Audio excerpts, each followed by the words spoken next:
Entramos ahora al tercer capítulo de esta presentación. Este capítulo nos va a ocupar la mayor parte del tiempo de esta hora y media antes de la comida y después de la comida. Este capítulo trata sobre la cultura cristiana, es el título. Es una adaptación que se ha hecho de el libro La Introducción a la Cultura Cristiana del doctor Andrew Sandlin. Y básicamente lo que veremos ahora a partir de este momento es lo que en gran medida, no totalmente, pero en gran medida es la esencia del llamado práctico que la cosmovisión reformacional hace con relación a ir a todas las estructuras sociales y reconquistarlas para el reino de Dios. Y esto tiene que ver entonces con la cultura cristiana. La palabra cultura originalmente significaba en forma muy estricta labrar y cultivar la tierra. Cultura originalmente ese era su sentido, labrar y cultivar la tierra. Entonces cuando el Señor le dice a Adán que en Génesis 2:15 que cultive y que cuide el jardín, está hablando de cultura. No se refería solamente a un trabajo honroso de agricultor, de hortelano, de jardinero, sino que el concepto era más profundo. Cultivar la tierra. Y si el concepto que estamos manejando es la soberanía de Dios sobre todo, entonces cultivar la tierra engloba todo, cultivar todas las áreas, todas las estructuras sociales. Esto lleva al mejoramiento de la tierra de Dios. Esta palabra mejoramiento es clave y debe ser bien entendida. Estrictamente definida, cultura denota aquellos productos de la interactividad humana con la naturaleza. La interactividad humana con la naturaleza. Cultura, si quisiéramos definir así rápidamente, ¿qué cosa es cultura? Diríamos nosotros, la cultura es el resultado de la entre la interactividad humana con la naturaleza. John Frame dijo esto: creación es lo que Dios hace. Cultura es lo que nosotros hacemos. Dios hace la creación. Nosotros hacemos la cultura. Dios no hace la cultura. Lo que Dios hace es poner los principios para que venga la cultura. ¿Qué es cultura? Entonces es esto: el producto de la interactividad entre el hombre y la naturaleza. Lo vamos a detallar más todavía. Dios creó la naturaleza. Eso no está en cuestionamiento, eso lo aceptamos todos los que somos creacionistas. Dios creó todo lo que existe, dice la Escritura. En 6 días Él hizo todo absolutamente.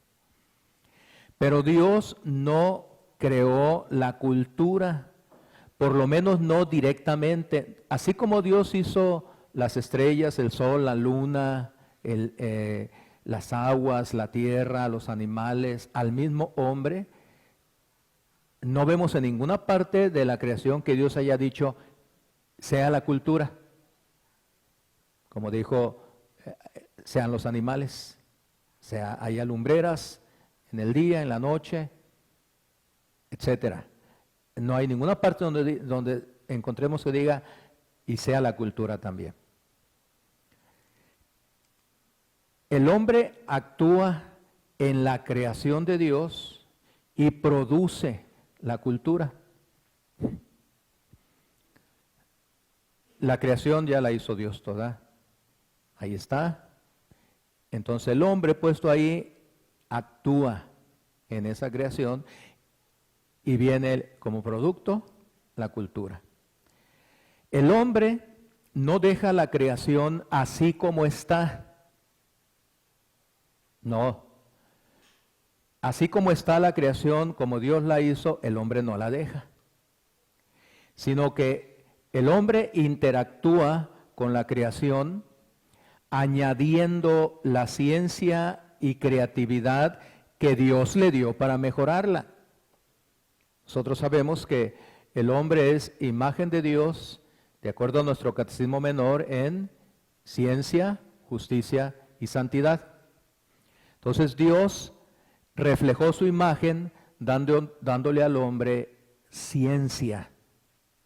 De la ciencia de él le da al hombre también ciencia, conocimiento. De ninguna manera todo su conocimiento, pero le da conocimiento. Entonces, esto que Dios le da al hombre, Dios crea todo, crea al hombre y luego al hombre le da conocimiento. Entonces el hombre con ese conocimiento que Dios le dio y creatividad, usando su conocimiento, interactúa con la naturaleza para mejorarla. Pero aclaramos, esto significa que aunque la creación fue hecha por la mano de Dios en gran manera buena, como dice Génesis 1:31, y lo aceptamos. Cuando Dios vio su creación, Moisés al escribir dice, y lo que Dios había hecho era en gran manera bueno. Eso es cierto. Sin embargo, aunque era en gran manera bueno, no era todo lo que Dios quería que fuera la creación.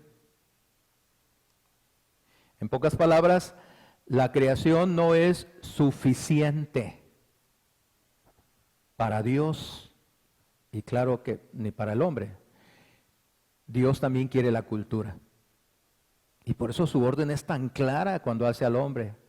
En otras palabras le dice, mira, te estoy poniendo en un ambiente maravilloso, aquí está toda la creación, aquí está la materia prima, todo lo que necesitas, pongo en tu cabeza ciencia, conocimiento, inteligencia, creatividad, capacidad.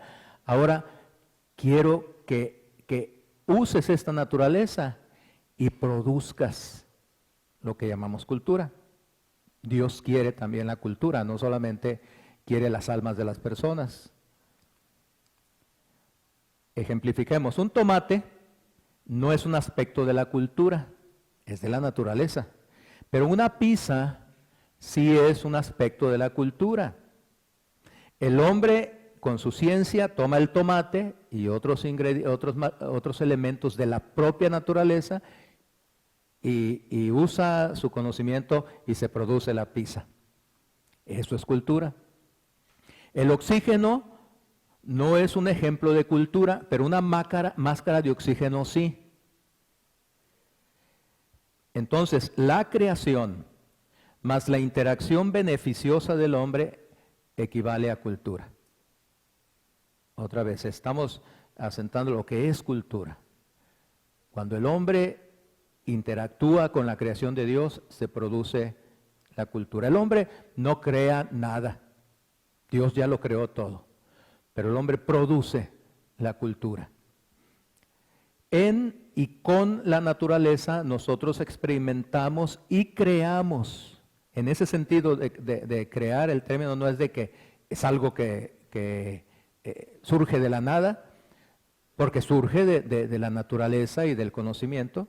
En ese sentido entendemos la palabra, creamos la cultura. Las autopistas, los teléfonos inteligentes, las escuelas para entrenar perros, las elecciones políticas, las estatuas como el David de Miguel Ángel, los martillos neumáticos, aparatos auditivos, etcétera, etcétera. ¿Qué de estas cosas son invenciones que surgen de la nada. Nada. Porque todo esto tuvo que haber sido tomado por el hombre. Es el resultado de lo que el hombre usó de la naturaleza. El inicio de la cultura. La semilla de la cultura fue plantada por Dios en el mismo huerto del Edén. Adán y Eva no fueron solamente creados para tener compañerismo con Dios. Sí, Dios tenía compañerismo con ellos y quería ese compañerismo, pero no era lo único que Dios quería. Fueron también creados para ejercer un dominio santo sobre el resto de la creación, para servir como mayordomos de Dios sobre la tierra. Otra de nuestras doctrinas que damos por hecho, porque así está en la Biblia, somos mayordomos de Dios. ¿Mayordomos en qué? Pues de la creación de Dios. Y ahí está en Génesis 1, 26 al 28. El dominio y la mayordomía sobre la creación es el primer llamado terrenal del hombre. Concepto que mencionamos ya anteriormente. No fue otra orden, no fue la orden de ir a compartir su convicción, su fe, eso vendría más tarde, sino fue la orden de dominar, cuidar, desarrollar la creación. Fue lo primero que Dios le dijo al hombre que habría de hacer. Su primera vocación con relación a la tierra es sojuzgarla para la gloria de Dios. Sojuzgarla, tomarla en sus manos, desarrollarla, cuidarla, con el único propósito de que esa acción y esa producción de cultura glorificara el nombre de Dios. Tenemos el mandato cultural, Génesis 1, 26 al 28, la primera parte. El Señor dice claramente, después de crear al hombre, cuál era el propósito de la creación del ser humano a imagen de Dios, que señoree en los peces del mar, en las aves de los cielos, en las bestias, en toda la tierra, en todo animal que se arrastra sobre la tierra. Ese era el propósito de Dios. Cuando crea al hombre, dice, damos nuestra imagen para que señoree sobre la creación, para que la controle, para que la sojuzgue, para que la domine, para que la trabaje. Y creó Dios al hombre a su imagen, a imagen de Dios los creó, varón y hembra los creó. Los bendijo Dios y les dijo, fructificad y multiplicaos, llenad la tierra, y reafirma, para no dejar lugar a dudas, y sojuzgadla, y señoread, otra vez en todas las criaturas. Así que aquí está reiterado, en el 26, en el 28. ¿Cuál fue el propósito de Dios al crear al hombre? Sí, para su gloria. ¿Pero por medio de qué instrumento? De el producto de la cultura, en todo lo creado. El mandato cultural se reafirma en Génesis 2:15. Tomó pues Jehová Dios al hombre y lo puso en el huerto de Edén para que lo labrara y lo guardase. ¿Por qué Dios puso al hombre ahí en el huerto? Si el huerto era bueno en gran manera, ¿por qué Dios le da la orden que labre el huerto y que lo cuide? Si todo ya estaba bien hecho, donde quiera que Adán caminara, podía ver los árboles frutales y todos y bonitos, no había corrupción, no había fruta podrida, todo. ¿Qué caso tenía que Dios le dijera, labra el huerto? Obviamente, y es claro, otra vez estamos solamente reiterando y reiterando, Dios lo puso para que hiciera algo en el huerto. Y no solo en el huerto, sino ya vimos el concepto más amplio, es todo lo creado por Dios. La demanda del mandato cultural. ¿Qué es lo que demanda? El mandato cultural de Génesis 1 y 2 requiere al hombre y a la mujer cultivar la creación para la gloria de Dios. El fin principal del hombre, dice nuestro Catecismo Menor, es glorificar a Dios y gozar de Él para siempre. ¿Cómo? Muchos reducen también la respuesta del catecismo de que el fin principal del hombre es el de glorificar a Dios. Otra vez lo reducen solo al ámbito eclesiástico y al ámbito personal. Yo glorifico a Dios en el templo, yo glorifico a Dios sirviéndolo en algún ministerio cristiano, yo glorifico a Dios viviendo una vida cristiana acorde a los principios del Señor Jesús, glorifico a Dios teniendo una familia cristiana bien formada, bien cuidada.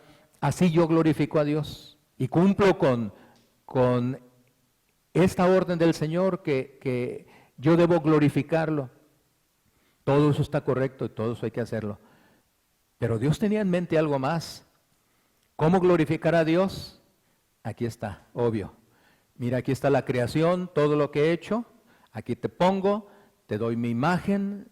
Eres un hombre científico. Usa esa ciencia. Labra esta creación. Guárdala, cuídala. Y eso es lo que va a ser parte de lo que me va a glorificar. En cualquier actividad humana se debe cultivar la creación para la gloria de Dios. En cualquier actividad humana. Labrando la tierra, escribiendo códigos en computadora, fabricando automóviles, enseñando a los niños, pintando retratos, fabricando muebles, en cualquier actividad humana. Tenemos que apegarnos a la enseñanza de la Escritura, particularmente los pastores, y decir así a los miembros de nuestra iglesia: hermano, usted es un siervo de Dios allí en su profesión. Haga bien su trabajo ahí está sirviendo a Dios, hágalo para la gloria de Dios. Y que el resultado de su trabajo realmente redunde para la gloria de Dios. Ahí usted está sirviendo a Dios. Claro, no falta el domingo, ¿verdad? Y menos deje de dar su diezmo. Pero no piense que si no tiene un cargo aquí en la iglesia, no está sirviendo a Dios. Sí, ahí. Cualquier cosa que haga, usted está sirviendo a Dios. Es un hortelano, es un agricultor, hermano, usted ahí cuando anda arando la tierra para sembrar, usted está sirviendo a Dios. Hágalo bien. Y quitemos, hermanos, algunas ideas equivocadas. Hay cristianos muy honestos que creen que servir a Dios en el trabajo es ocupar parte del horario del trabajo para leer la Biblia, o para orar, o para estar hablando de la salvación en Jesucristo. Tienen 8 horas de trabajo, pero ocupan 1, 2 o 3 o más para estar haciendo estas cosas espirituales. Y se sienten muy contentos, orgullosos. Yo estoy sirviendo a Dios porque cuando el jefe no me ve, yo me pongo a leer la Biblia. Cuando el jefe no me ve, yo me pongo los audífonos, estoy oyendo música cristiana.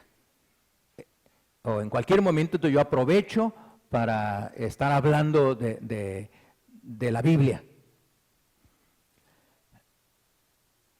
Si nosotros ya le robamos al trabajo 1 hora, 2 horas o más, no estamos glorificando a Dios, aunque estemos leyendo la Biblia.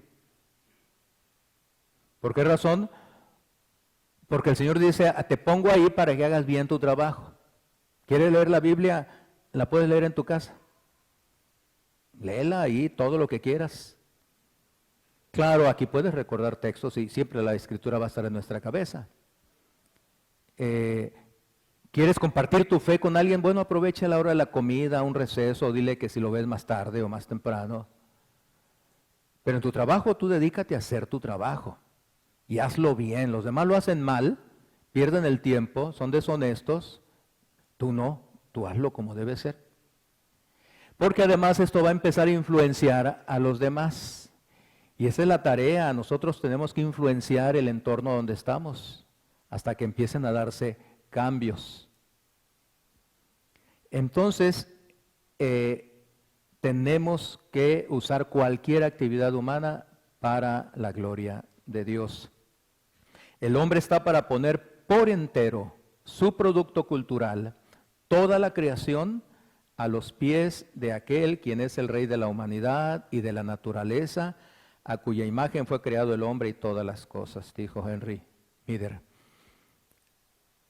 Por entero, poner por entero su producto cultural, ponerlo a los pies de Jesucristo, el Rey de Reyes. Para eso fuimos puestos aquí, principalmente. De hecho, veamos cuál fue el primer evento cultural. El primer evento de dominio que Dios impuso en Adán fue el de poner nombre a los animales. Esto lo leemos en la Biblia. Y hace al hombre, le da su imagen científica y luego le dice, a ver, ahí están los animales, ponles nombre. Hasta la fecha, los nombres que Adán le puso a los animales siguen siendo los mismos. Nadie ha cambiado el nombre de un animal. ¿Qué revela eso? La gran capacidad de Adán, su inteligencia para observar cada animal y pensar en qué nombre le voy a dar a este animal y ponerle el nombre certero. Eso ya estaba siendo cultura. Además, otra cosa, en la cultura moderna el poner nombres ha perdido su significado primitivo, porque nombrar es imponer la autoridad de uno. Recordemos, Dios les dijo, sojuzga todo. La manera de empezar ya este proceso cultural es ponles nombre, tú eres la autoridad.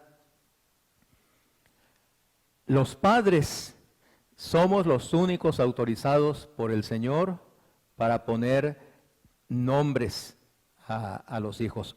La palabra es solamente los padres pueden poner nombres a sus hijos, porque Dios los ha puesto como una autoridad subordinada en la vida de sus hijos. Podemos recibir 1000 sugerencias de los abuelitos, de los tíos, de los parientes, de los amigos, podemos pedir que nos ayuden, pero al final de cuentas la decisión la tomamos los padres. Cuando un padre dice, pues mi hijo se llama así, porque pues así quiso mi papá, o así quiso mi mamá, o así quiso mi pariente, o peor, así quiso mi vecino. Pero no era el nombre que yo quería. Anda mal la cosa ahí, ¿verdad? ¿Cómo? Me puede sugerir. Y si me gusta el nombre, entonces yo decido, pues le voy a poner así. Buena sugerencia de mi papá, o de mi vecino, de mi pariente, de mi amigo. Pero yo decidí, porque eso implicaba autoridad. ¿Por qué al momento de bautizar a nuestros niños es el padre el que debe, si es un bebé, tomarlo en sus brazos? O si es un niño que ya se puede parar, él ponerse ahí y junto con su hijo. ¿Por qué debe ser el padre? Porque es la autoridad. Cuando ya el padre le dice al padrino, al invitado, pues aquí está mi hijo, bautízalo. Está diciendo, no está bajo mi autoridad. O sea, quizás puedan ser aspectos simples, pero es parte del ejercicio antiguo. ¿Quién circuncidaba a los niños en la antigüedad? El padre circuncidaba al niño. Entonces aquí tenemos el primer evento cultural. Ya Adán ahí todavía no cae en pecado y Dios le está diciendo ya cuál es su tarea primordial. Como dice el texto, hermano, solo a vuelo de pájaro, porque no podemos hacerlo de otra manera, vamos a hacer un recorrido súper rápido, casi así como dando saltos en la historia, saltos kilométricos. No podemos entrar en detalle, luego cada quien lo puede hacer por su cuenta, solo puntualizando cómo el cristianismo se reflejó en la historia desde un principio. Ya lo estamos viendo aquí desde el huerto del Edén.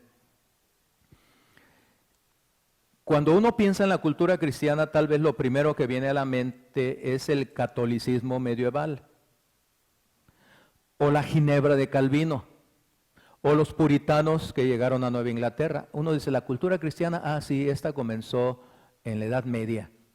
Antes de la Reforma ya había cultura cristiana con la iglesia católica medieval. O no, la cultura cristiana comienza con Calvino.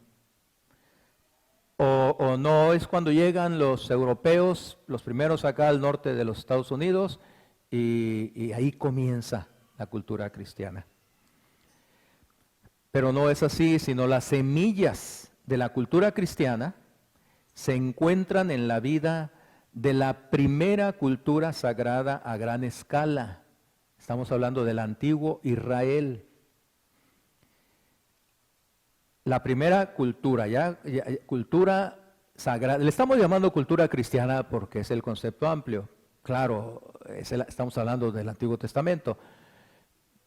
Porque es la cultura que debe abarcar toda la historia.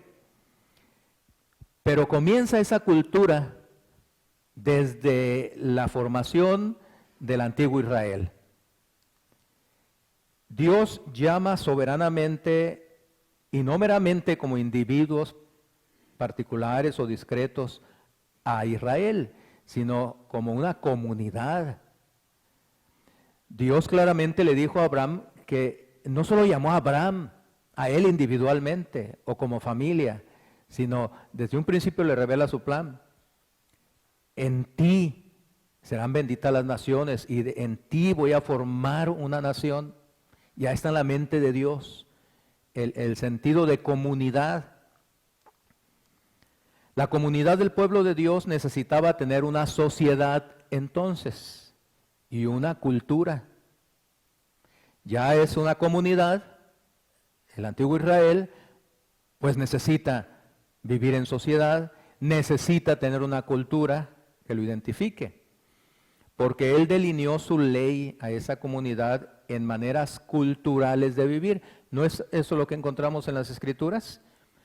Cómo comer, cómo vestirse, cómo trabajar, cómo tratarse uno con el otro, cómo tratar con las enfermedades, cómo casarse y aún cómo divorciarse, cómo criar a los hijos, cómo batallar con el medio ambiente, cómo interactuar con otras naciones y todo lo demás. Eso lo tenemos en la historia bíblica. Dios les va enseñando cómo hacer todo esto. Está creando con su pueblo esa cultura sagrada o en un término genérico, la cultura cristiana. Todo esto fueron estipulaciones culturales.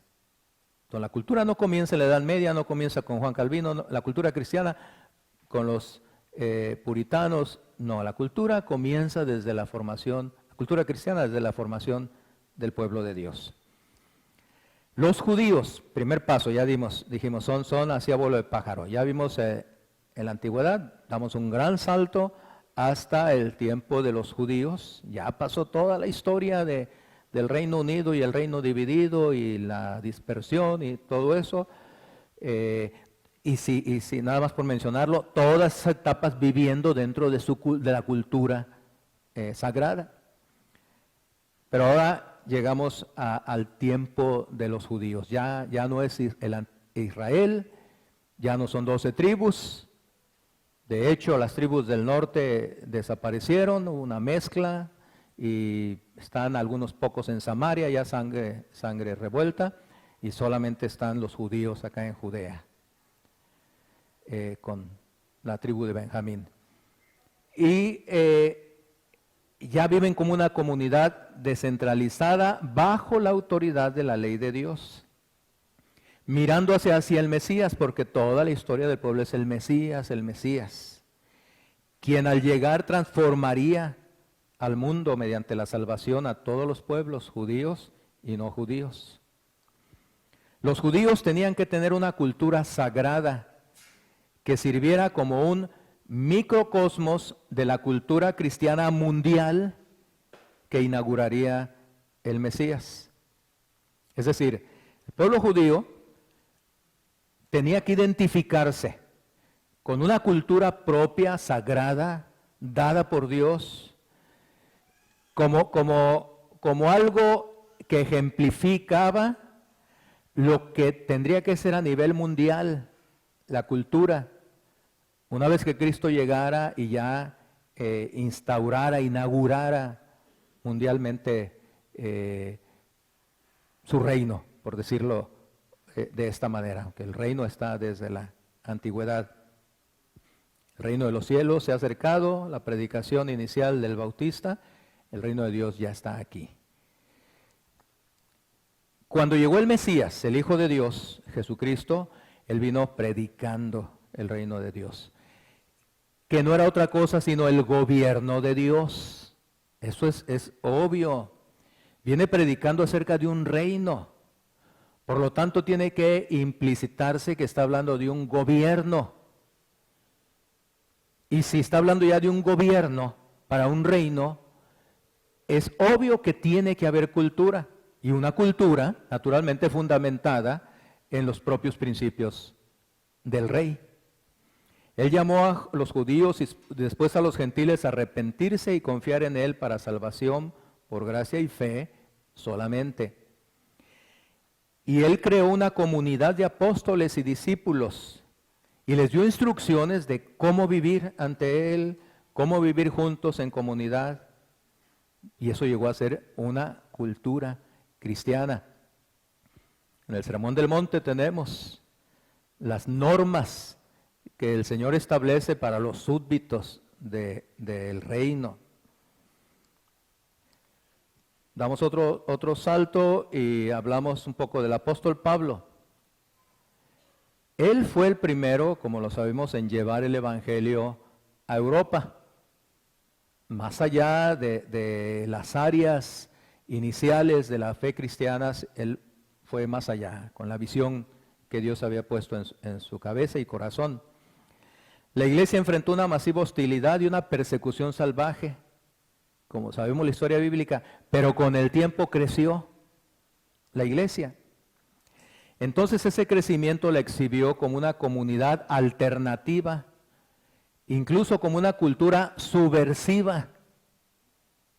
Así empezó a ser vista la cultura cristiana. Esos dos aspectos. Unos la veían como una cultura subversiva que venía a cambiar el orden establecido por la cultura prevaleciente de aquellos tiempos, no cristiana. Eso es subversivo y por eso empezaron a perseguir a los cristianos y por no aceptar al César naturalmente como un ser divino y no honrarlo. Pero otros empezaron a ver la cultura cristiana como una alternativa. Ya estaban desilusionados de la cultura que por años habían vivido y entonces al estar viendo la cultura de los cristianos, eso les estaba invitando y muchos empezaron a acercarse, como viene la historia bíblica del crecimiento de la iglesia. Y conforme el imperio romano se fue colapsando y conforme la cultura propia del imperio también se fue colapsando, entonces la iglesia vino a hacer un reemplazo. No obstante los tiempos de persecución en que estaba viviendo. Aquí, hermanos, estamos viendo cómo la cultura cristiana no era una subcultura, sino realmente se estaba levantando como una verdadera cultura, que se podía poner al tú por tú contra una cultura anticristiana, que podía ser una alternativa válida, y que lo fue de hecho. La cultura antigua cayó y la cultura cristiana se fortaleció. El punto de inflexión, es decir, el punto crítico, el punto determinante, se produjo por supuesto con la conversión de Constantino el Grande en el año 312 y con el edicto de Milán, que garantizaba libertad para todas las religiones. Es decir, no más persecución, no solo para los cristianos, sino para ninguna religión. Ese edicto de Milán no solamente buscaba proteger a los cristianos, sino a todas las religiones. Naturalmente que Constantino, que avaló esa libertad para todas las religiones, él sintió un llamado y tuvo una preferencia por el cristianismo. Todos recordamos, ¿verdad?, su visión de la cruz y una voz que le decía, en este signo vencerás. Y él dijo, ¿quién tiene ese signo como distintivo? Pues el cristianismo. Pues entonces yo adopto el cristianismo. Y al adoptar Constantino el cristianismo, era natural que el imperio entero entonces también lo adoptara.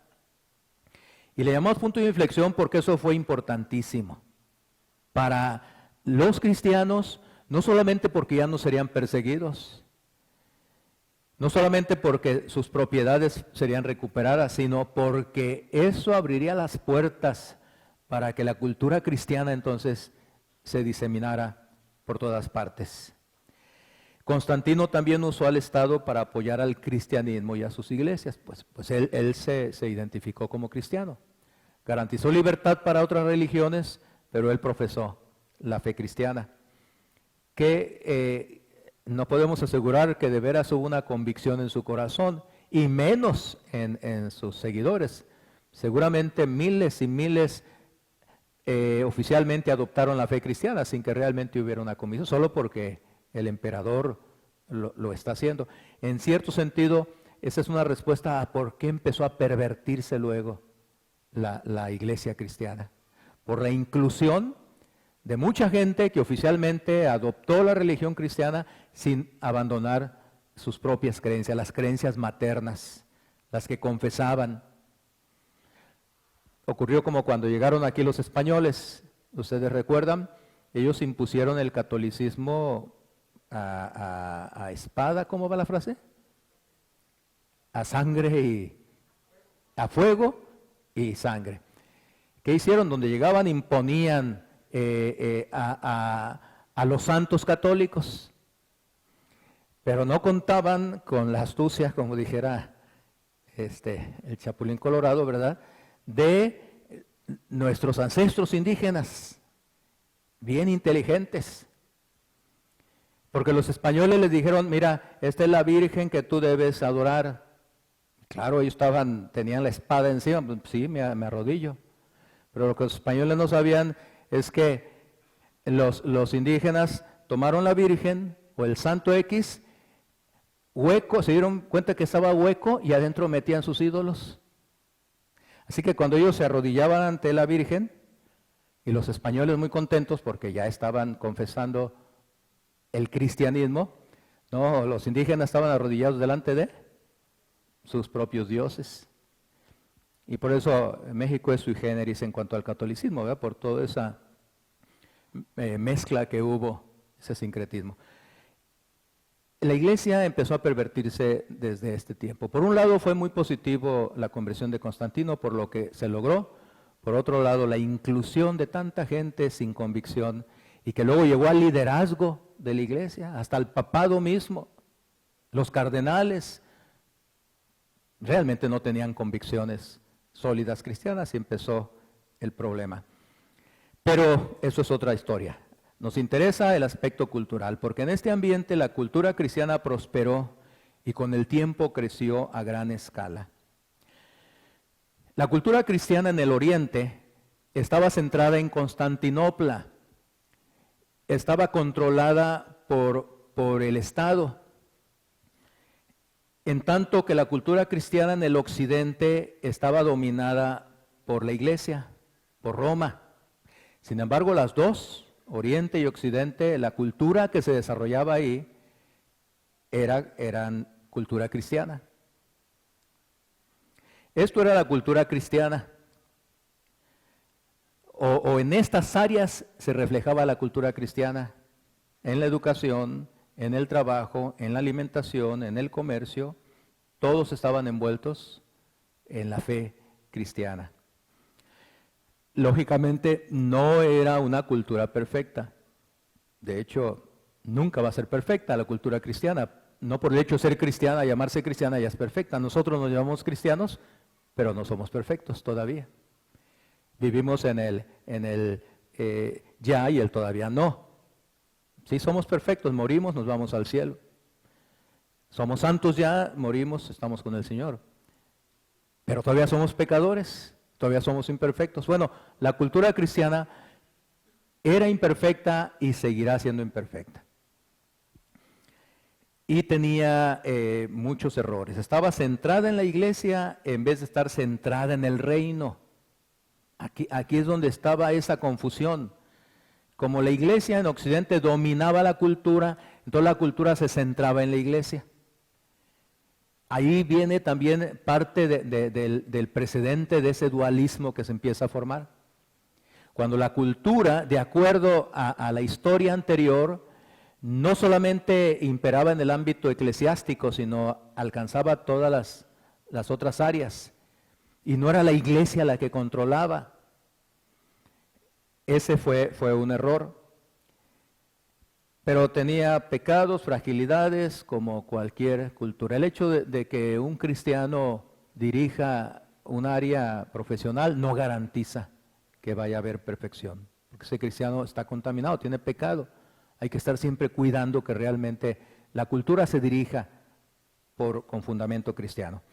Pero sin embargo había una cultura genuina y unida. Esta era cristiana.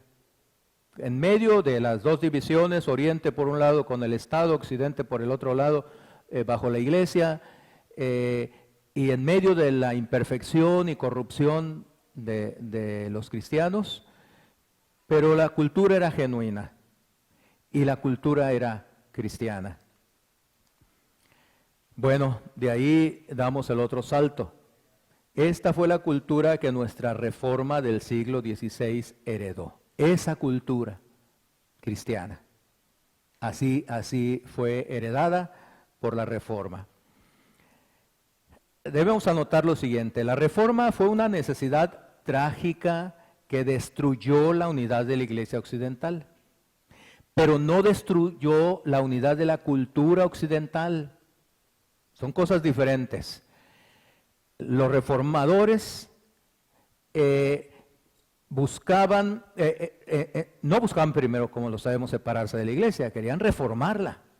No fue posible por toda la historia ya de corrupción que había y de intereses mezquinos, y no tuvieron más opción que salir. Y comienza la iglesia reformada. Y esa es la ruptura, una ruptura trágica de la iglesia cristiana, justificada naturalmente, y que estamos totalmente de acuerdo en que no había otra opción, había que salir. Pero es importante señalar que la ruptura fue de la iglesia, de la doctrina, pero no destruyó la unidad de la cultura occidental. ¿Por qué no? Porque tanto Roma como el protestantismo pertenecían a la cristiandad. Seguía siendo la Iglesia Católica Romana con todas sus perversiones, la Iglesia Reformada que surge tratando de volver a la Escritura y guiarse por ella. Con todo y ello, había coincidencia en cuanto a la cultura. Lutero, Calvino, Cranmer, Knox no eran diferentes al Papa en estos asuntos, eran diferentes en la teología cristiana, sobre la teología cristiana, pero no sobre la cultura cristiana. ¿Por qué fue que se enojó tanto Martín Lutero con sus seguidores cuando supo que entraban a los templos? ¿Recuerdan que esa parte de la historia? Entraban a los templos católicos y ¿qué hacían los seguidores de Lutero? Empezaban a derribar las estatuas, a rayar los cuadros, las pinturas, todo lo que había. Eso lo molestó a él. ¿Por qué razón? Porque él estaba diferenciando. Bueno, una cosa es que no estamos compartiendo la doctrina, ahí ya rompimos, estamos totalmente en desacuerdo con las herejías de la Iglesia romana, pero otra cosa es la cultura. Estas obras, estas esculturas es cultura, estas pinturas es cultura. Entonces había diferencia doctrinal, pero no cultural. La cristiandad y la cultura permanecieron en el corazón de la fe de todos ellos. Podían estar de acuerdo con la cultura cristiana como lo habían hecho con el tema de la Trinidad. Nosotros recitamos el credo de los apóstoles, la Iglesia Católica Romana recita el credo de los apóstoles. En eso no hay diferencia, ellos creen en la Trinidad, nosotros también. Hay cosas en las que no diferimos de la Iglesia Católica Romana. Ellos confiesan a Jesucristo como el Hijo de Dios Y Dios mismo, nosotros también. Con dos naturalezas, nosotros también. Claro, diferimos totalmente en los aspectos de la salvación y en muchas otras cosas. Pero en la cultura no había ninguna diferencia. Esta es la cultura que los primeros europeos transportaron a América en los siglos XVI y XVII. Es decir, ellos, en la Reforma no se destruyó la cultura, no se atentó contra la cultura, sino que ambas ramas ya del cristianismo, la Iglesia de Roma por un lado, la Iglesia protestante reformada por otro, mantenían la cultura cristiana. Cuando llegan los primeros europeos acá al norte de Estados Unidos, llegaron con esa cultura. Ellos llegaron buscando libertad religiosa, no libertad de la cultura cristiana.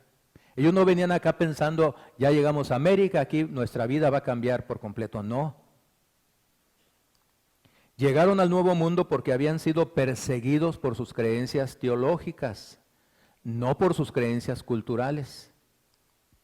Ellos querían una cultura cristiana donde estuvieran libres para practicar su fe reformada.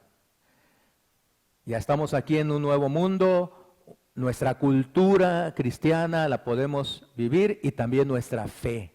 Vamos a practicar nuestra fe reformada. Y esa cultura es nuestra herencia, es lo que nosotros heredamos. Pero lamentablemente, ya no podemos, así en esos saltos que hemos venido dando a vuelo de pájaro, hasta ahí se quedó. Ya no podemos encontrar un dato en la historia actual para decir, bueno, y del siglo XVII, esa cultura cristiana, caemos en un vacío. ¿Dónde está? Se ha perdido. Y no solo aquí, lamentablemente se ha perdido en todas partes, en Europa, en Estados Unidos. Esas naciones que una vez fueron naciones cristianas, que todo lo que hacían en todos los ámbitos de la vida social, todo era dirigido, regido por principios cristianos, se ha perdido. Lamentablemente, ese es el punto crítico, ¿verdad? Entonces al que llegamos, ¿qué ha pasado? Tenemos que señalar que no toda la cultura es cristiana, no toda. El hombre pecó y su pecado impacta en sus quehaceres culturales. Cae el hombre en pecado, se daña su imagen con relación a Dios, pero no pierde totalmente la imagen. Y entonces queda ciencia en él, queda conocimiento, y el hombre sigue entonces desarrollando la cultura, pero ahora impactada por su pecado. Y por lo tanto no toda la cultura honra a Dios, no toda la cultura es cristiana, no toda. Cuando el hombre pecó, pervirtió este don de la cultura y cambió el uso de la cultura en una herramienta para su propia independencia, desafiando a Dios. Eso fue lo que el hombre hizo. Él siguió adelante con el mandato cultural, pero en forma distorsionada, en forma pervertida, buscando ya su propia satisfacción, independencia, usando y abusando de la creación de Dios y desafiando entonces abiertamente a Dios. La mayoría de las civilizaciones de la historia humana y sus culturas, por lo tanto, no han sido cristianas. Después del pecado, sabemos, creció la humanidad, el remanente de Dios, el pueblo de Dios, que ya vimos esa historia, vuelo de pájaro, era el que estaba formando la cultura cristiana. Pero la mayoría de las naciones, civilizaciones, no. Lógicamente empezaron a desarrollar la cultura en una forma equivocada, distorsionada. La antítesis cultural. ¿Qué queremos decir con esto? La humanidad caída en pecado introduce una nueva situación cultural. Ahora la tierra está poblada por dos clases de seres humanos, dos clases de seres humanos. Las dos son hechas a la imagen de Dios. Las dos están comprometidas con el mandato cultural, las dos. ¿Cuáles son estas dos? Por un lado, los adoradores del Creador y por el otro, los adoradores de las criaturas. Por la caída en el pecado, entonces, se abren esas dos clases de seres humanos. Esta nueva situación es el conflicto que encontramos a donde quiera que miremos. Tanto el creyente como el impío, los dos, cargando un impulso de dominio, cultivando sin descanso la tierra. Claro, uno de los dos, el primero, lo está haciendo para la gloria de Dios. El segundo lo está haciendo para su propia gloria, el hombre, sin saber que detrás de él pues está el propio Satanás usándolo conforme a su voluntad. Esa es la antítesis cultural, el encuentro ya de dos ramas de la raza humana que están en una confrontación. Se pelea en el gran teatro de la vida en todas sus dimensiones. En la educación, escuelas cristianas contra escuelas seculares y humanistas del Estado. Religiosas también. No solo las escuelas cristianas son religiosas, las escuelas del Estado también son religiosas, privadas y públicas. Su religión es el humanismo.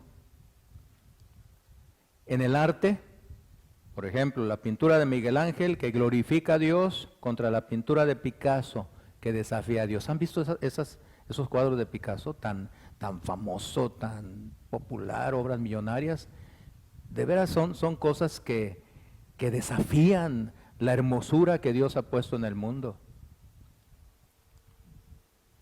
En música, la música virtuosa de Bach contra la música rebelde de los cantantes de moda como esta mujer, Lady Gaga, donde abiertamente lo que están diciendo, lo que están haciendo es una rebelión contra Dios, es un altercado contra Dios, es un encuentro directo contra la santidad de Dios y su bondad y demás.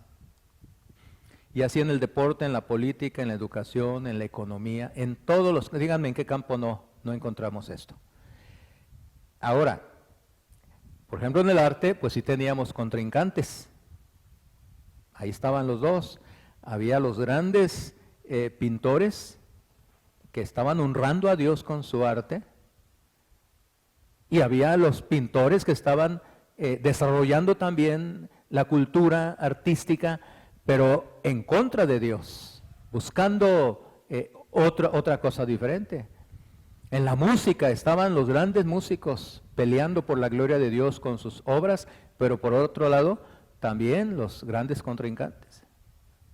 Ahora díganme, ¿en cuáles de estas dos facciones o secciones se mantienen los que están peleando?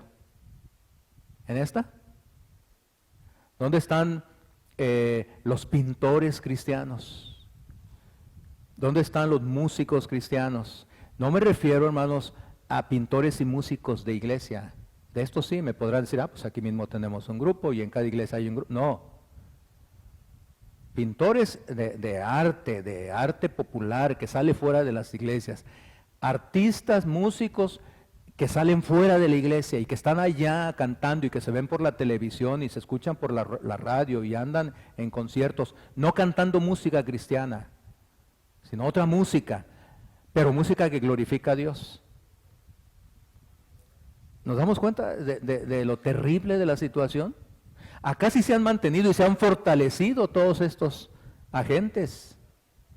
Y de este lado, por eso hemos dicho, se ha perdido la cultura cristiana. Desde que llegaron los primeros a América y se abre el vacío. Esto debiera de ponernos a reflexionar y a pensar seriamente y hasta llorar delante de Dios. Los grandes conflictos humanos son siempre los conflictos entre los adoradores del Creador contra los adoradores de las criaturas, sobre cómo ejercer dominio, cómo crear la cultura en la tierra. Ese es el conflicto que hay.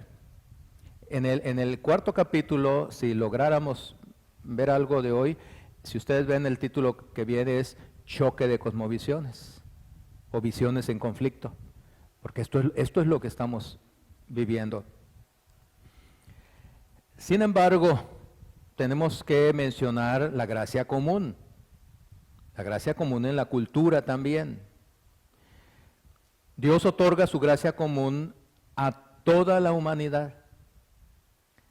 La gracia común de Dios no solamente es que Él hace salir el sol sobre buenos y malos, que Él hace llover sobre justos e injustos, que Él alimenta a todos por igual. Eso es parte de la gracia común de Dios. La gracia común de Dios también se aplica y se manifiesta en la cultura, porque Dios no quitó al hombre caído en pecado, ni a esa facción enemiga de Él, no le quitó la capacidad de hacer cultura. Eso es gracia común. Dios se interesa en su creación y no deja su cultura solamente en manos de los cristianos. La cultura no es privativa solamente de los cristianos. Dios no dijo, muy bien, cae el hombre pecado, todo el que está en contra de mí, le quito por completo la capacidad de producir cultura y la dejo solo en los cristianos. No, Dios sigue dejando la capacidad del desarrollo cultural en ambos. El mandato cultural es dado a la humanidad en su totalidad, no solamente a una parte de ella. Porque como lo hemos dicho anteriormente, aún los incrédulos son siervos de Dios. Aún los incrédulos. Dios no retira su mandato cultural a los incrédulos, simplemente les pide que lo cumplan para su gloria. Dios sigue con la demanda original, Dios no se equivoca. Cuando Dios ordenó al hombre que tomara dominio sobre la creación, que cultivara la tierra entera, que la sojuzgara, lo hizo pidiendo que todo eso fuera para su gloria. La Escritura así lo señala. Isaías claramente, tomando las palabras de Dios, dice, todo lo que yo he hecho es para mi gloria. Todo es para mí. Entonces, es ese deseo de Dios, esa voluntad expresa del Señor, ese mandamiento dado al inicio, antes del pecado, no cambia cuando el hombre cae en pecado. Dios sigue reclamando que no solamente los cristianos, sino también los no cristianos, que el producto de su cultura cumpla con el propósito de darle la gloria a Dios. Y al final de cuentas lo harán en forma inconsciente e inconsistente, gracias a su gracia común. Por ello no debemos despreciar los buenos dones de Dios, aun cuando vengan de gente muy mala. Claro, los buenos dones de Dios. Hace poco tiempo,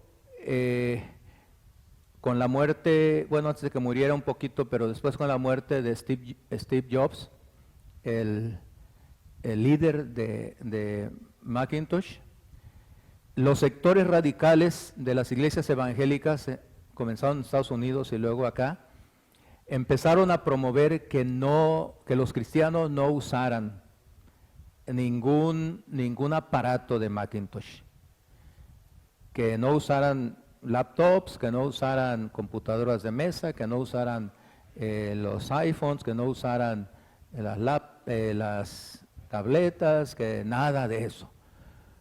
Porque Steve Jobs había proclamado que él no era cristiano y dándole la gloria a otras cosas, no a Dios. Entonces no tenemos que usar nosotros nada de eso, porque es producto de un no cristiano. Eso no es correcto. ¿Por qué tuvo Steve Jobs la capacidad para crear todo ese imperio? ¿Quién le dio esa capacidad? Dios. ¿Lo reconoció él? No lo reconoció. ¿Le dio la gloria a Dios él? No le dio la gloria a Dios. Pero su gran invento, su gran descubrimiento, sus grandes aparatos, yo creo que si dijera aquí, levantemos la mano los que tenemos un artículo de Steve Jobs, yo comienzo, ¿verdad? Y creo que no sería el único. Claro, muchos, yo hasta hace poco pude, ¿verdad? Porque son artículos muy caros. Y nada más con el iPhone pude. Yo quiero una laptop, pero pues a ver cuándo, ¿verdad? A ver si la directiva de la Asamblea General se compadece, ¿verdad? De este deseo que he tenido por años. ¿Pero es malo? Claro que no. Porque inconscientemente este hombre que no honró a Dios, ni le entregó el fruto de su trabajo a él, a Dios, para su gloria, de cualquier manera, queriéndolo o no, el nombre de Dios fue honrado, no por él, y él no va a tener mérito delante de Dios, pero sí el don, el talento, lo que desarrolló. Entonces los cristianos no debemos despreciar esos buenos dones. Hay gente muy mala, gente pecadora terriblemente, gente que ofende a Dios, pero que hace cosas maravillosas con sus manos. Lo que los cristianos debemos hacer con eso es positivizar esos grandes dones de esos malos hombres y mujeres, positivizarlos y reencauzarlos para la gloria de Dios. Una de las cosas más terribles que le ocurrió a la iglesia cristiana fue resultado de la Revolución Francesa. Ustedes saben que la Revolución Francesa es ponderada en el mundo entero como una de las más grandes revoluciones, de las mejores que ha habido, etcétera, etcétera. Por un lado, esto es cierto, porque con la Revolución Francesa entonces viene la era de la iluminación, se inaugura el ciclo de las luces, el desarrollo cultural que había estado siendo detenido por la iglesia, se libera y viene ese desarrollo en gran medida. Por ese lado tenemos nosotros que alabar a Dios como un resultado de la Revolución Francesa. Pero por el otro lado no podemos ensalzar esa revolución. ¿Por qué razón? Porque a partir de esa revolución también el humanismo empezó a cobrar más fuerza. La Revolución Francesa, ustedes saben, el lema tiene un lema muy bonito. A ver si recuerdo las tres palabras, no las anoté. Habla de libertad, igualdad y justicia es el otro. No estoy seguro. Bueno, vamos a pensar libertad, fraternidad. Eso. Libertad, igualdad, fraternidad. Qué bonito lema. Y debemos alabar a Dios por un lema como ese. Pero ¿saben ustedes que el grito de batalla de los revolucionarios franceses cuando salían a las calles no era ese? Bueno, pudo haber sido, no puedo asegurar que no era ese, pero no era lo que resaltaba. El grito de ellos era ni rey ni Dios. Cuando ellos hablaban del rey, estaban en contra de la realeza, y claro, la realeza fue derribada y podemos concordar con ellos. Pero cuando hablaban de Dios, en primer lugar ellos estaban aludiendo a la iglesia, porque la iglesia era la que había mantenido en la oscuridad por siglos al mundo entero, el desarrollo de la cultura lo habían detenido. Ningún científico, ningún inventor podía presentar algo y publicitarlo si no tenía la aprobación de la iglesia. Y si algún descubrimiento científico iba en contra de lo que la iglesia de aquel tiempo confesaba, tenía que detenerse, porque eso iba en contra de una confesión. La tierra es plana, decía la iglesia. Así que no vengas tú. ¿Quién fue el que descubrió que era redonda? Sí, antes de él ya había otros movimientos, ¿verdad? Estaba por ahí Copérnico también, pero Galileo Galilei. No vengas aquí con esos cuentos de que la tierra no es plana. Así desde la antigüedad Job, es cierto, ¿verdad? Eso es, ahí comienza. Job ya dice, la tierra es redonda, el círculo, ¿verdad? Bueno, ¿y qué hizo? Pues ni modo, se tuvo que detener. No puedo porque pues va por medio de mi vida. Aunque internamente, ¿qué dijo él? Su frase famosa. Y sin embargo se mueve. Pero claro, no lo podía andar diciendo. Bueno, entonces, sí, la Revolución Francesa fue en contra de la iglesia. Lamentablemente en su lema, ni rey ni Dios, barrieron también con la fe cristiana. Y de ahí se levantó todo un movimiento terrible que ha afectado tanto a la fe cristiana, el humanismo, el hombre por el hombre mismo. Pero tenemos nosotros que agradecer también el inicio de la era de la iluminación, de la edad de las luces, sí, porque el desarrollo cultural se abrió, explotó, y ahí participaron cristianos y no cristianos. Por eso podemos y debemos glorificar a Dios por los productos culturales, aunque nos lleguen de las manos de gente incrédula. ¿Qué fue lo que frenó a la cultura cristiana? Hubo un freno, porque en ese tiempo todavía estaba la cultura cristiana avanzando. ¿Qué fue lo que frenó? Es una triste ironía que a menudo son los inconversos los más comprometidos con la investigación científica y cultural. Actualmente así es. Los inconversos son los que están más comprometidos en los laboratorios de investigación, en el desarrollo de la cultura, en nuevos inventos, etcétera, etcétera. Pero muchos, tal vez la mayoría de los primeros científicos de la edad moderna fueron cristianos.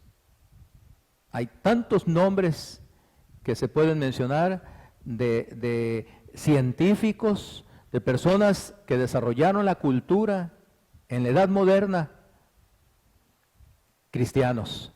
Estaban en los laboratorios investigando y al contrario, su descubrimiento científico les hacía reafirmar su convicción de un ser superior y lo proclamaban. Pero en las últimas generaciones, una teología sobrenatural ha infectado a la iglesia y cada vez menos cristianos están liderando la profesión científica. Una teología sobrenatural, ¿qué queremos decir? Una teología súper espiritualizada. Otra vez el dualismo. Solo lo que está en la iglesia, solo la iglesia, todo lo demás es malo. Pues, ¿qué esperamos entonces? Si los cristianos que asisten todos los domingos a los templos cristianos es lo que están oyendo insistentemente, todo lo de fuera es malo, pues ahí está el resultado. ¿Qué hacen los cristianos? Dicen, pues yo tengo mi trabajo secular por necesidad. Sí, yo tengo que ir a la oficina, hago ahí mis tareas, pero en cuanto puedo me vengo y ya me encierro en mi casa y no me importa lo que pase. Porque por generaciones esto es lo que han estado escuchando.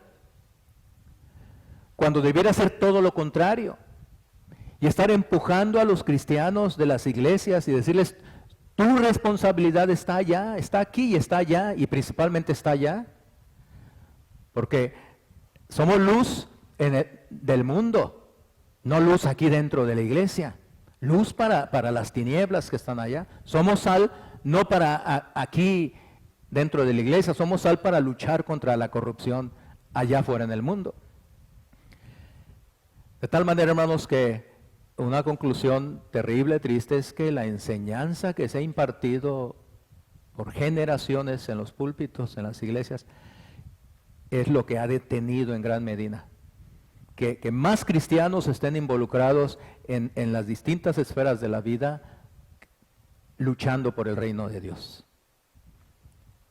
Veremos un poquito más esto, cómo debe haber cristianos en la política, cristianos en la economía, cristianos en el arte, cristianos en el arte popular me refiero, cantantes cristianos que estén allá en las difusoras y demás, pero no es tan simple.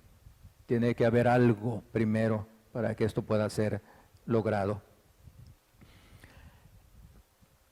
¿Qué es lo que causó que se frenó la cultura? Bueno, vamos a ver dos grandes estorbos. para la cultura cristiana.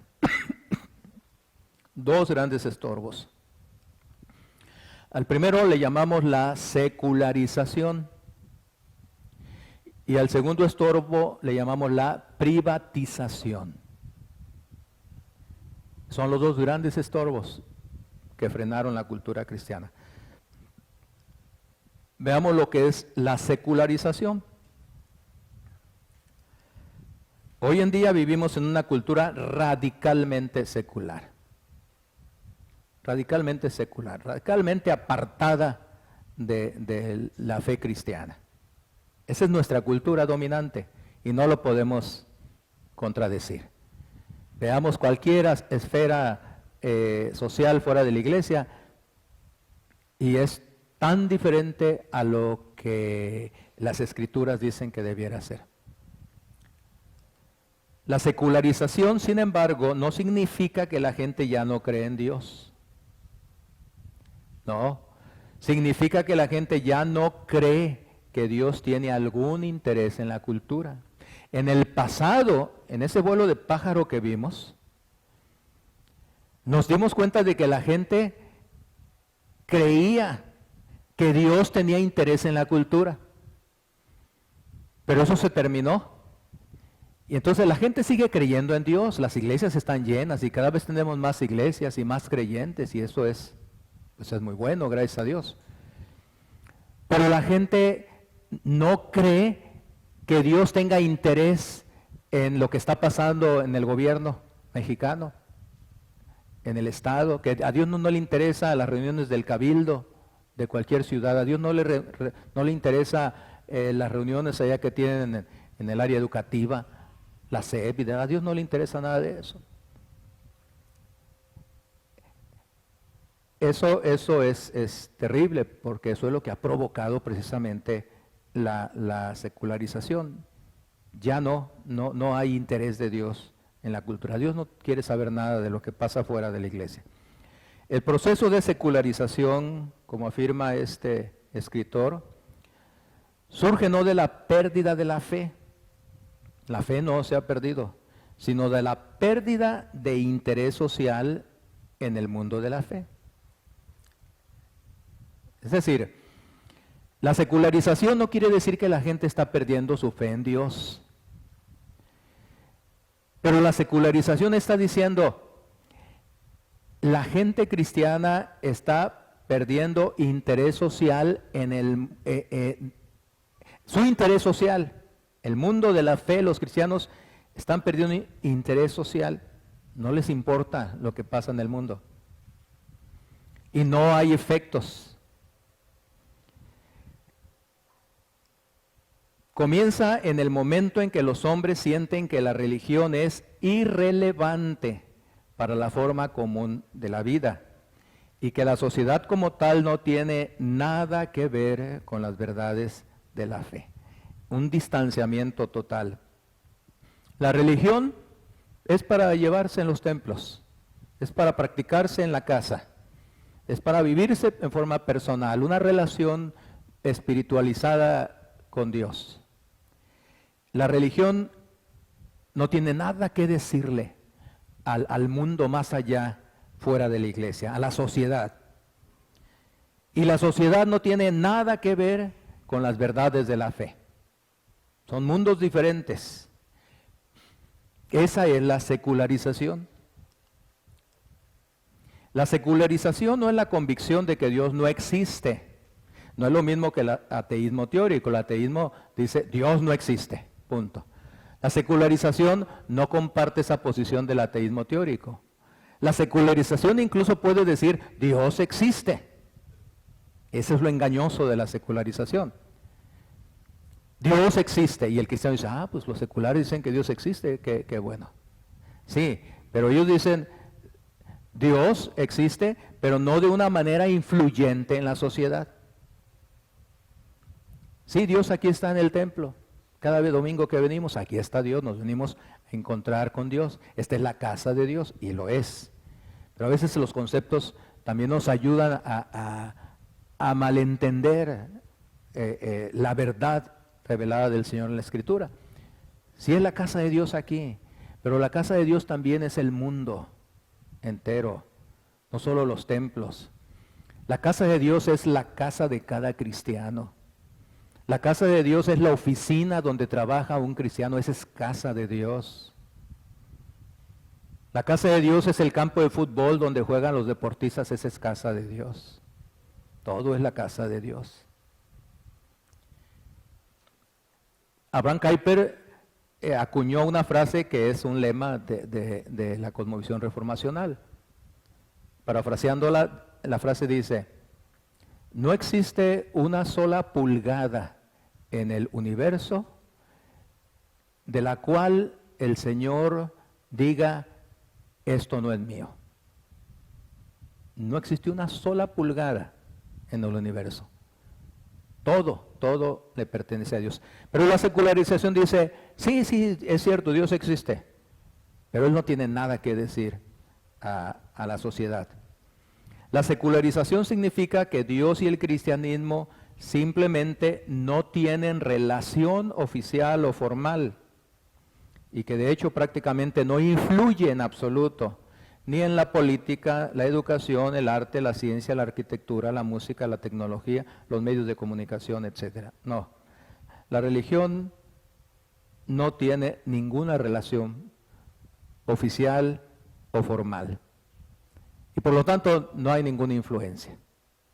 No puede existir tal cosa. En 1613, la cultura cristiana era la regla. 1613. Pero en el 2014, no solo es una excepción la cultura cristiana, sino que es algo impensable que vuelva a ser. Vemos el mundo tan perdido, vemos el orden social tan corrompido, que decimos, pues, gloria a Dios por lo que fue en el pasado la cultura cristiana. Pero impensable que pueda volver otra vez a verse, dada como está la situación. Bueno, esta es la secularización.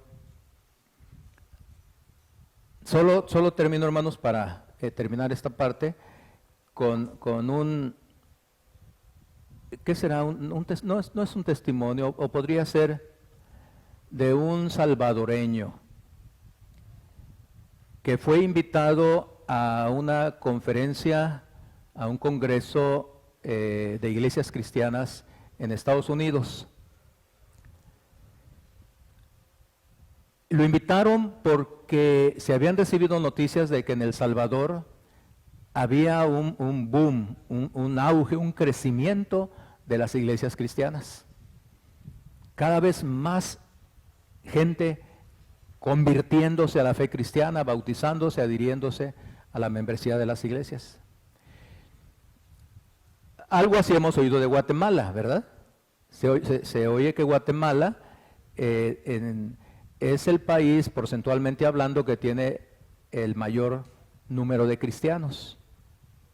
¿Saben ustedes últimamente cuántos dicen? Yo me quedé allá cuando iban como en el 20 y tantos %, 30%, y noticias han seguido diciendo que sigue creciendo. Templos gigantescos oímos que hay en Guatemala, ¿verdad? Estoy hablando de la iglesia en general, no solo presbiterianos, de 5,000, 10,000 personas. Bueno, se supo que en El Salvador está ocurriendo algo similar. Y entonces invitaron al salvadoreño para que hablara, para que diera testimonio. Cuando él pasó al frente, la gente estaba ya expectante de oír las buenas noticias, más cristianos, más iglesias. Pero llamó la atención a la gente que cuando el salvadoreño estaba confirmando la noticia, que efectivamente cada vez había más cristianos y más iglesias en El Salvador, porque él mencionó porcentajes, dije en tal año había tantos cristianos y tantas iglesias, para tal año aumentó el número de cristianos y aumentó el número de iglesias. Como era una reunión interdenominacional, los amenes y aleluyas y glorias a Dios no cesaban de la gente, levantando las manos. Y él dijo, y después para tal fecha hubo este desarrollo, este crecimiento, y seguía. Pero llamó la atención que el salvadoreño no sonreía. ni hacía esas exclamaciones de aleluya, gloria a Dios y bendito sea su nombre. Y no era presbiteriano, ¿verdad? Porque pues si fuera presbiteriano entenderíamos por qué. Pero no, llamó la atención. Entonces uno se atreve a preguntarle, dice, bueno, hay algo aquí que yo no entiendo bien. Usted está confirmando un reporte que escuchamos de un crecimiento inaudito de número de cristianos y de iglesias en El Salvador. Teníamos dudas, pero usted ya viene con números, nos dice, sí es cierto, aquí están las estadísticas. Pero ¿por qué no vemos en usted una muestra de alegría, de gozo, de gratitud a Dios? ¿Por qué? Y el salvadoreño entonces contestó y dijo, miren, yo vine porque me dijeron que querían confirmar esto y efectivamente así es. Pero a la vez debo decirles, ya que me lo preguntan, yo me siento mal por esto mismo que les estoy compartiendo. Los signos de interrogación aparecieron. ¿Cómo es posible? ¿Cómo te puedes sentir mal al darnos una noticia de ese tipo? Le pidieron más explicación. Le dijo, sí les digo por qué. Digo, sí ha crecido el evangelio en El Salvador. Más cristianos, más iglesias. Pero me siento mal porque a la par que ha crecido el evangelio, más cristianos, más iglesias, las estadísticas también dicen que en El Salvador la corrupción ha crecido más. La criminalidad ha aumentado mucho. La deshonestidad, todas las cosas malas van hacia arriba. Él dice, yo no le encuentro el sentido. La lógica mía me dice, más cristianos, más iglesias cristianas, ¿qué debiera decir él? Menos corrupción, menos maldad, menos crimen, menos divorcios, pero no es así. Él dice, eso es lo que a mí me tiene en choque, porque yo no estoy viendo un cambio en la sociedad a medida que crece la iglesia cristiana. Creo que entendemos la situación.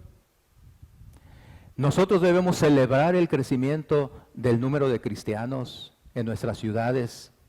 Debemos darle gracias a Dios. Estamos en un proyecto de plantación de iglesias y debemos de luchar por ello.